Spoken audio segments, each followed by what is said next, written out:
Pozdravljeni! Knjižnica Litija sodeluje v projektu Bralni potni list Ivana Cankarja.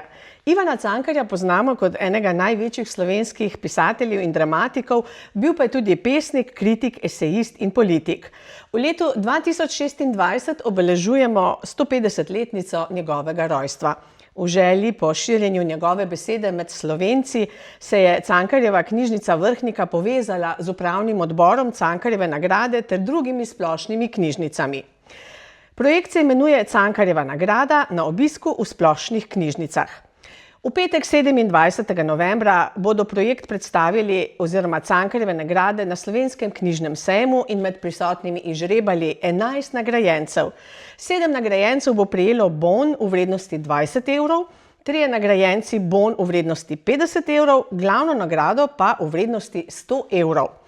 Bralne potne liste Ivana Cankarja dobite v knjižnici Litija. Vrnete jih do 10. novembra letos. Vabljeni na potovanje s Cankarjem.